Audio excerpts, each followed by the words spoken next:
ഈ അധ്യായത്തിൽ കരിഞ്ജീരകത്തെക്കുറിച്ചിട്ടുള്ള കുറച്ച് അറിവുകളാണ് ഞാൻ നിങ്ങളുമായിട്ട് പങ്കുവയ്ക്കാൻ ആഗ്രഹിക്കുന്നത്.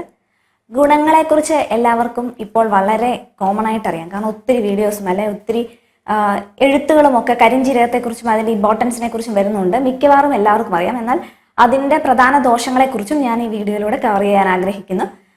ആദ്യമേ തന്നെ നമ്മൾ ബ്ലാക്ക് ക്യുമിൻ സീഡ് എന്നൊക്കെ പറയും. ഇതിന് കരിഞ്ജീരകം എന്ന് പറയും. വളരെ ആരോഗ്യത്തിന് വളരെ ഗുണപ്രദമായ ഒന്നാണ്.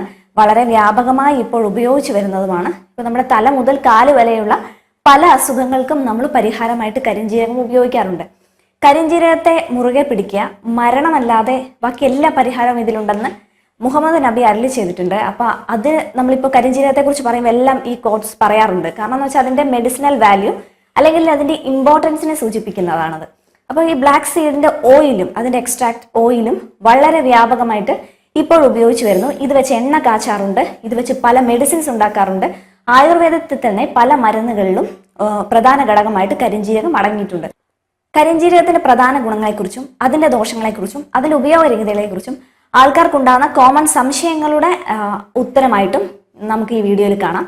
ആദ്യം തന്നെ വയറ് കുടൽ സംബന്ധമായ ആരോഗ്യം കാത്തു സൂക്ഷിക്കുന്നതിൽ കരിഞ്ജീരകത്തിന് പ്രത്യേക പങ്കുണ്ട്. അതുപോലെ തന്നെ ശ്വാസകോശ സംബന്ധമായ അസുഖങ്ങൾക്കും കരിഞ്ജീരകവും അതിന്റെ മെഡിസിൻസും നമ്മൾ ഉപയോഗിച്ചു വരുന്നുണ്ട്. ഗർഭാശയ സംബന്ധമായ അസുഖങ്ങൾക്കും ഗർഭാശയ ശുദ്ധിക്കും ഉപയോഗിക്കുന്നു. ത്വക്കിന്റെ ആരോഗ്യത്തിനും കരിഞ്ജീരകം നമ്മൾ ഉപയോഗിക്കാറുണ്ട്. അതുപോലെ നിങ്ങളുടെ വൃക്കയുടെ ആരോഗ്യം കാത്തു സൂക്ഷിക്കാനും ഹൃദയത്തിന്റെ ആരോഗ്യം കാത്തു സൂക്ഷിക്കാനും ഒക്കെ കരിഞ്ജീരകത്തിന്റെ പല പല ഫോംസ് ആയിട്ട് നമ്മൾ ഉപയോഗിക്കാറുണ്ട്. അപ്പൊ സാധാരണയായിട്ടും പൊടിയായിട്ട് പൊടിച്ച് ഉപയോഗിക്കുന്നവരുണ്ട്, വറുത്തിട്ട് ഉപയോഗിക്കുന്നവരുണ്ട്, പച്ചയ്ക്ക് ഉപയോഗിക്കുന്നവരുണ്ട്, ഇതിലെ ഓയിൽ കഴിക്കുന്നവരുണ്ട്. അതുപോലെ തന്നെ കരിഞ്ജീരകം ഉപയോഗിച്ച് എണ്ണ കാച്ചി മുടിയിലും താടിയിലും മീശയിലും പുരുകത്തിലൊക്കെ അതിന്റെ വളർച്ചയ്ക്കും അകാല നര തടയാനും പല എണ്ണ കാച്ചുന്ന പല രീതികളും ഉണ്ട്. ഇപ്പോഴത്തെ സാഹചര്യത്തിൽ പ്രധാനമായിട്ട് ഒരു ഇമ്മ്യൂണിറ്റി ഡ്രിങ്ക് ആയിട്ട് എല്ലാവരും ഈ കരിഞ്ജീരകം ഉപയോഗിക്കാറുണ്ട്. അതുപോലെ ഉറക്കമില്ലായ്മയ്ക്കും വളരെ ഗുണപ്രദമായിട്ട് ഉപയോഗിക്കാവുന്ന ഒന്നാണ്. നമ്മൾ അതിന്റെ പൊടി തേനും ചേർത്ത് കഴിക്കും. 3 ഗ്രാം പൊടി ഈ കരിഞ്ജീരകത്തിന്റെ പൊടി വറുത്ത് പൊടിച്ചത് വേണം. അത് തേനുമായിട്ട് ചേർത്ത് കഴിക്കുകയാണെങ്കിൽ ഉറക്കമില്ലായ്മയ്ക്ക് ഒരു പരിധിവരെ പരിഹാരം കിട്ടുന്നതാണ് കിടക്കാൻ നേരത്ത് കഴിച്ചാൽ. അതുപോലെ തന്നെ നമ്മുടെ ആമാശയം ശുദ്ധീകരിക്കാൻ വേണ്ടിയിട്ട് ഇതിന് സാധിക്കുന്നു. ഭക്ഷണത്തിന് രുചിയും മണവും ഒക്കെ കൊടുക്കാനായിട്ട് പുരാതന കാലം മുതലേ ഇത് ഉപയോഗിച്ചു വരുന്നു.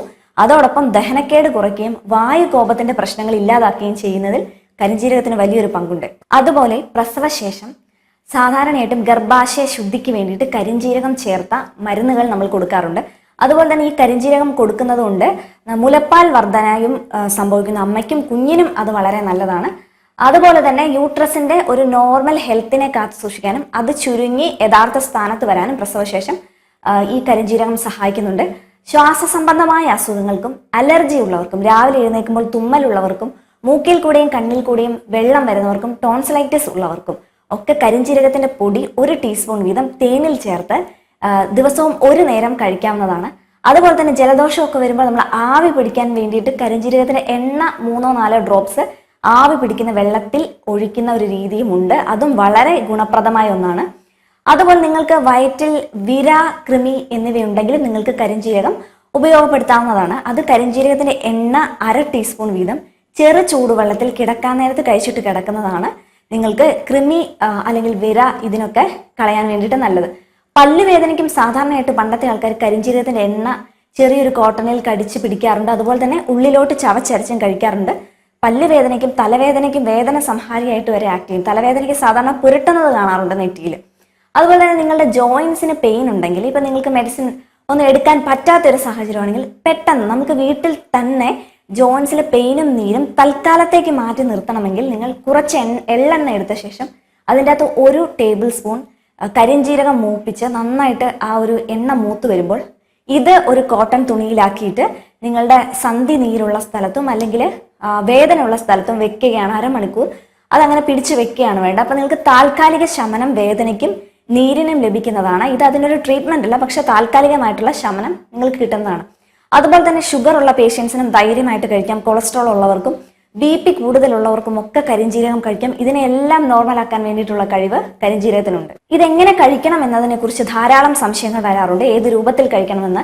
ഇപ്പോഴത്തെ സാഹചര്യത്തിൽ ചെറുനാരങ്ങ അല്ലെങ്കിൽ കരിഞ്ജീരകം അങ്ങനത്തെ ഇമ്മ്യൂണിറ്റി വർദ്ധിപ്പിക്കുന്ന സാധനങ്ങൾ വാരി വലിച്ച് കഴിക്കുകയും അതുമൂലം പല ദോഷങ്ങളും ഉണ്ടാകുകയും ചെയ്യുന്നത് കാണാറുണ്ട്. അപ്പോൾ ഓരോ വീഡിയോസ് ഒക്കെ വരും, ഇത് കഴിച്ചാൽ കിഡ്നി ഫെയിലിയർ വരുമോ, അങ്ങനെയൊക്കെ ഭയങ്കര സംശയമാണ് ആൾക്കാർക്ക്. അപ്പൊ എല്ലാം മിതമായ രീതിയിൽ ഉപയോഗിക്കുക എന്നതും കൂടെ ഒരു പ്രധാന കാര്യമുണ്ട്.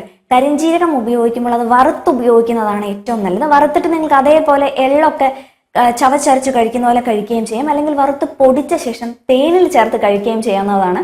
തേനിൽ ചേർത്ത് കഴിക്കേണ്ടത് ആരാണെന്ന് ചോദിച്ചാൽ ഇത് നമ്മൾ വെറുതെ തേനിൽ ചേർക്കാതെ കഴിക്കുമ്പോൾ ചിലർക്ക് ഒരു ഗ്യാസ്ട്രിക് ഇറിറ്റേഷൻ, വയറിൻ്റെ അകത്ത് ചെറിയൊരു പ്രശ്നം പോലെ തോന്നാറുണ്ട്. അങ്ങനെയുള്ളവർക്ക് തേനിൽ ചേർത്ത് കഴിക്കാം. പ്രമേഹ രോഗികൾ തേൻ ചേർക്കണമെന്നില്ല. അതുപോലെ തന്നെ പച്ചയ്ക്ക് ചവച്ചരച്ച് കഴിക്കുന്നത് കൊണ്ടും ഗുണങ്ങൾക്ക് കുറവൊന്നും വരില്ല. പക്ഷേ പ്രശ്നം ചിലവർക്ക് ഇതിൻ്റെ അകത്തുള്ള ഓയിൽ കണ്ടന്റ് കാരണം നിങ്ങളുടെ തൊണ്ടയിൽ ചെറിയ ഇറിറ്റേഷൻ വരാനുള്ള സാധ്യതയുണ്ട് പച്ചയ്ക്ക് ചവച്ചരച്ച് കഴിച്ചാൽ. അപ്പം അങ്ങനെ വരുന്നവരും വറുത്ത് പൊടിച്ച് കഴിക്കുന്നതാണ്, അല്ലെങ്കിൽ തേനിൽ ചേർത്ത് കഴിക്കുന്നതാണ് ഇതിന് ഗുണം കിട്ടാൻ ഏറ്റവും നല്ലത്. അതുപോലെ തന്നെ നിങ്ങൾ ഇതിൻ്റെ വെള്ളം കുടിക്കുകയാണെങ്കിൽ ഒരു 3-4 ടീസ്പൂൺ ഇട്ട് ദിവസം മുഴുവൻ കുടിവെള്ളമായിട്ട് കുടിക്കുന്ന ഒരു രീതി വളരെ തെറ്റാണ്. 1 ടീസ്പൂൺ മാത്രം ഇട്ട് നന്നായിട്ട് വെള്ളം തിളപ്പിച്ച് 4-5 ഗ്ലാസ് മാത്രം ഒരു ദിവസം കുടിക്കുന്നതാണ് ഏറ്റവും നല്ലത്. അതുപോലെ തന്നെ നിങ്ങൾക്ക് ഓയിലും കഴിക്കാവുന്നതാണ്. ഓയിൽ കഴിക്കുമ്പോൾ സാധാരണയായിട്ടും ചെറു ചൂടുവെള്ളത്തിൽ ഈ കരിഞ്ജീരകത്തിന്റെ എണ്ണ നിങ്ങൾ കഴിക്കുന്നതാണ് നല്ലത്. ഒരേപോലത്തെ ഗുണമാണ്. ചില ആൾക്കാർ കട്ടൻ ചായയിലൊക്കെ ചേർത്ത് കഴിക്കാമോ എന്ന് ചോദിക്കാറുണ്ട്, അല്ലെങ്കിൽ അങ്ങനെ കഴിക്കുന്ന കണ്ടിട്ടുണ്ട്. അത് അത്ര നല്ലതല്ല. വെറും ചൂടുവെള്ളത്തിൽ തന്നെ കഴിക്കുന്നതാണ് അതിന്റെ ഗുണം നിങ്ങളുടെ ശരീരത്തിലേക്ക് ആഗിരണം ചെയ്യാൻ ഏറ്റവും നല്ലത്. അതുപോലെ തന്നെ നിങ്ങൾ ഇതിന്റെ ഡോസ് പ്രത്യേകം ശ്രദ്ധിക്കണം. ഒന്നും കൂടി പോകാൻ പാടില്ല. 3 ഗ്രാം കരിഞ്ജീരകമാണ് ഐഡിയൽ ആയിട്ട്. ഒരു ദിവസം 3 ഗ്രാം മതി നിങ്ങളുടെ ആരോഗ്യം കാത്തു സൂക്ഷിക്കാൻ. അതുപോലെ തന്നെ 3 ml കരിഞ്ജീരക എണ്ണ അല്ലെങ്കിൽ ഓയിൽ ധാരാളം മതി. അതുപോലെ ഒറ്റ സ്ട്രെച്ചിൽ ഇത് എത്ര മാസം ഉപയോഗിക്കാം എന്നുള്ളത് ആൾക്കാർക്ക് സംശയമുണ്ട്. ഇത് അത് ഒത്തിരി കണ്ടിന്യൂസ് ആയിട്ട് ഉപയോഗിക്കേണ്ട. ഒരു മാസം വരെ 30 ദിവസം വരെ അടുപ്പിച്ച് നിങ്ങൾക്ക് ഉപയോഗിക്കാം. പിന്നെ ഗ്യാപ്പ് ഇട്ടിട്ട് ഉപയോഗിക്കുന്നതാണ് ഏറ്റവും നല്ലത്. ഒന്നും അധികമായി പോകാതിരിക്കാൻ അതാണ് നല്ലത്. അതുപോലെ തന്നെ ഗർഭത്തിന് ശ്രമിക്കുന്നവർ ഇത് കഴിക്കാമോ എന്നത്, നമ്മൾ ഗർഭധാരണത്തിന് ശ്രമിക്കുന്ന ആ വയസ്സിലുള്ള സ്ത്രീകൾ ഇത് കഴിക്കാമോ എന്നുള്ളത് ചോദിക്കുന്നുണ്ട്. കാരണം നമ്മൾ ഗർഭാശയ ശുദ്ധിക്കൊക്കെ ഒരു മെഡിസിൻ ആയിട്ട് ഇത് കൊടുക്കാമോ? കുറച്ചൊന്നും കഴിച്ചാൽ കുഴപ്പമില്ല, പക്ഷെ ഒഴിവാക്കുന്നതാണ് ഇപ്പോഴത്തെ സാഹചര്യത്തിൽ നല്ലതെന്ന് തോന്നുന്നു. കാരണം എന്ന് പറഞ്ഞാൽ നിങ്ങൾക്ക് ഇപ്പോൾ പല ആരോഗ്യ പ്രശ്നങ്ങളും ഈ ഒരു ഗർഭധാരണത്തിന് ശ്രമിക്കുന്ന സ്ത്രീകളിൽ കാണാറുണ്ട്. അതുകൊണ്ട് കരിഞ്ജീരകം കഴിക്കുന്നത് ഒഴിവാക്കുന്നതാണ് നല്ലത്. അതുപോലെ ചെറിയ കുട്ടികൾക്ക്, നിങ്ങൾ 2 വയസ്സ് മുതലുള്ള കുട്ടികൾക്ക് കൊടുക്കുന്നതാണ് നല്ലത്. അവർക്ക് കൊടുക്കുമ്പോൾ 5 ഡ്രോപ്പ് വരെ ഓയിൽ നിങ്ങൾക്ക് കൊടുക്കാം. ആരൊക്കെ കഴിക്കാൻ പാടില്ല എന്നുള്ളത് പ്രത്യേകം ശ്രദ്ധിക്കണം.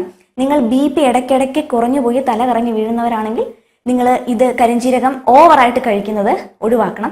അതുപോലെ ഹൈപ്പോഗ്ലൈസിമിയ ഉള്ളവർ, ഷുഗർ ഇടയ്ക്കിടയ്ക്ക് കുറയുന്ന ആ രീതിയുള്ളവരും ഇത് ഒരു പരിധി വരെ ഒഴിവാക്കുന്നത് തന്നെയാണ് നല്ലത്. അതുപോലെ ഇത് ബ്ലഡ് ക്ലോട്ട് ചെയ്യാൻ കുറച്ച് സ്ലോ ആക്കും കരിഞ്ജീരകത്തിന്റെ ഗുണങ്ങൾ. അതുകൊണ്ട് നിങ്ങൾ എന്തെങ്കിലും ബ്ലീഡിങ് അസുഖമുള്ളവരാണെങ്കിൽ, നിങ്ങളുടെ നോസിൽ കൂടെ ഇടയ്ക്ക് ബ്ലീഡിങ് ഉണ്ടാവാറുണ്ടെങ്കിൽ, അല്ലെങ്കിൽ ഓവർ ബ്ലീഡിങ് ആയിട്ടുള്ള പൈൽസ് ഉണ്ടെങ്കിൽ, അല്ലെങ്കിൽ ഇന്റേണൽ ബ്ലീഡിങ്സ് എന്തെങ്കിലും ഉണ്ടെങ്കിൽ നിങ്ങൾ ഇത് ഒഴിവാക്കുക.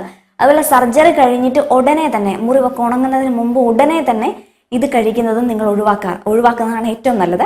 അതുപോലെ നിങ്ങൾക്ക് ചില ആൾക്കാർക്ക് ഇത് കഴിക്കുന്നത് കൊണ്ട് അലർജി സംഭവിക്കാറുണ്ട്. ചെറിയ റാഷസ് പോലെ അങ്ങനെ പേഷ്യൻസ് വരാറുണ്ട്. കരിഞ്ജീരക എണ്ണ കഴിച്ചിട്ട് ദേഹം ചൊറിയുന്നു എന്ന് പറയാറുണ്ട്. അപ്പൊ ചില അലർജികളുള്ള ആൾക്കാരുണ്ട്, അല്ലെങ്കിൽ അങ്ങനെയുള്ള ആൾക്കാരും ഇത് ഒഴിവാക്കുന്നതാണ് ഏറ്റവും നല്ലത്. അപ്പൊ ഇത് വളരെ ഗുണപ്രദമായ ഒരു കാര്യമാണ് കരിഞ്ജീരകം. പക്ഷെ അത് ഓവറായിട്ട് ഉപയോഗിക്കാനും പാടില്ല. എന്തൊക്കെ രീതിയിൽ ഉപയോഗിക്കണമെന്ന് ആ കറക്റ്റ് മെത്തേഡിൽ ഉപയോഗിച്ചാൽ മാത്രമേ നിങ്ങൾക്ക് അതിന്റെ ആരോഗ്യ ഗുണങ്ങൾ കൈവരികയുള്ളൂ. ഇല്ലെങ്കിൽ എന്തുമായതുപോലെ ദോഷം മാത്രമേ വരികയുള്ളൂ. അപ്പോൾ ഇത് കറക്റ്റ് രീതിയിൽ നിങ്ങൾക്ക് ഉപയോഗപ്പെടുത്താം, ഇമ്മ്യൂണിറ്റി കൂട്ടാം. അതുപോലെ ഒത്തിരി, ഞാൻ പറഞ്ഞതുപോലെ നിങ്ങളുടെ തല മുതൽ കാല് വരെയുള്ള പല അസുഖങ്ങൾക്കും വളരെ ഗുണപ്രദമായിട്ട് ഉപയോഗിക്കാൻ പറ്റുന്ന ഒന്നാണ് കരിഞ്ജീരകം. അപ്പം കരിഞ്ജീരകത്തെക്കുറിച്ച് ഞാൻ നിങ്ങളുമായിട്ട് പ്രത്യേകിച്ച് ദോഷങ്ങളെക്കുറിച്ചൊക്കെ, വശങ്ങളെക്കുറിച്ച് ഞാൻ ആവുന്നത്ര കവർ ചെയ്തിട്ടുണ്ട്. അപ്പോൾ ഈ വീഡിയോ എല്ലാവർക്കും ഉപകാരപ്രദമായെന്ന് കരുതുന്നു. മറ്റൊരു വീഡിയോ ആയിട്ട് വീണ്ടും കാണാം. നന്ദി.